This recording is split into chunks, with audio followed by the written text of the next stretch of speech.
Live update லைவில் நம்மளுக்கு ஒரு சந்தோஷமான விஷயம் வந்து நடந்திருக்கு. இந்த தர்ஷா வந்து வாழ்க்கையில் உருப்படியான ஒரு ஐடியா வந்து சௌந்தர்யா கொடுத்துருக்காங்க அப்படின்னு தான் சொல்லணும். இந்த படத்தை பாருங்கள், 2 பேரும் உட்காந்து பேசியிருக்காங்க.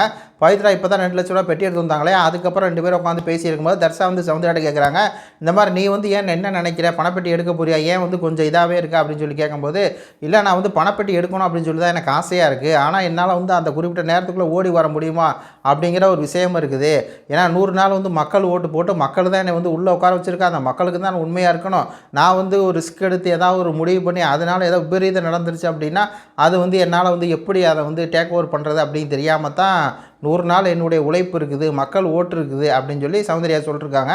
அதுக்கு தர்ஷா தான் இந்த ஐடியாவே கொடுக்குறாங்க. நீ வந்து இப்போ அடுத்து ஒரு வரும்ல, அதில் வந்து நீ ஓடு, ஒரு வேளை வந்து நீ பாரு, உனக்கு வந்து அங்கே தூரமாக இருந்துச்சு அப்படின்னா பார்த்துட்டு இது தூரமாக இருக்குது, ஆஹா இது வந்து சரிப்பட்டு வராதுன்னு திருப்பி உள்ளே வந்துடு.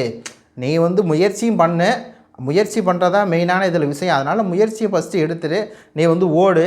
ஆனால் என்ன, உன்னால் வந்து தெரிஞ்சிடும், வெளியே போனோன்னே தெரிஞ்சிடும், அப்போ நீ வந்து திருப்பி ரிட்டர்ன் வீட்டுக்குள்ளே வந்துடு அப்படின்னு சொல்லி ஒரு ஐடியா வந்து பார்த்திங்கன்னா சௌந்தர்யாவுக்கு வந்து கொடுக்குறாங்க. சௌந்தர்யா அதை கேட்டு ஓஹோ ரைட்டு அப்படிங்கிற மாதிரி சௌந்தர்யாவுக்கு என்ன அப்படின்னா இந்த விஷயங்கள் வந்து மண்டைக்குள்ளே வந்து போயிடுச்சு. சௌந்தர்யாவுக்கு என்ன அப்படின்னா நம்ம அந்த கேமை விளையாடணும், ஆனால் மக்களை நம்ம வந்து ஏமாற்றிடக்கூடாது, நம்மளை நம்பி 100 நாள் வந்து உள்ளே உட்கார வச்சுருக்காங்க, நம்ம என்ன பண்ணோன்னு சொல்லி இத்தனை பேர் கேட்கும்போது மக்கள் தான் நம்மளுக்கு வந்து சப்போர்ட்டாக இருக்காங்க, அந்த மக்களுக்கு நம்ம வந்து உண்மையாக இருக்கோம், நம்ம பாட்டில் ஓடுறோம் அப்படின்ட்டு ஜஸ்ட்டு மிஸ் ஆகிடுச்சு அப்படின்னா ஒன்றுமே பண்ண முடியாது. 100 நாளோட உழைப்பு போச்சு பாருங்கள். ஜாக்லினுக்குலாம் போச்சு.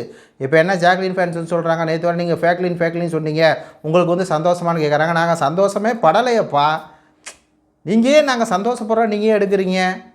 ஒரு எல்லாமே அடிச்சுக்கிறது சேர்ந்துக்கிறது அதெல்லாம் சகஜம்தான். அது ஒரு சண்டை அப்படி தான் இருந்துச்சு. 2 பேரும் சண்டை போட்டாங்க. அதனால் இது வெளியே போகும்போது அன்ஃபேர் தானே சொல்கிறோம், என்னவோ பண்ணிக்கங்கப்பா அப்படிங்கிற மாதிரி தான் இருக்குது. இதில் சௌந்தர்யாவுக்கு வந்து ஒரு மாஸ்டர் பிளான் வந்து பார்த்திங்கன்னா தர்ஷா கொடுத்துருக்காங்க. உங்கள் கருத்துக்களை சொல்லுங்கள். நன்றி, வணக்கம்.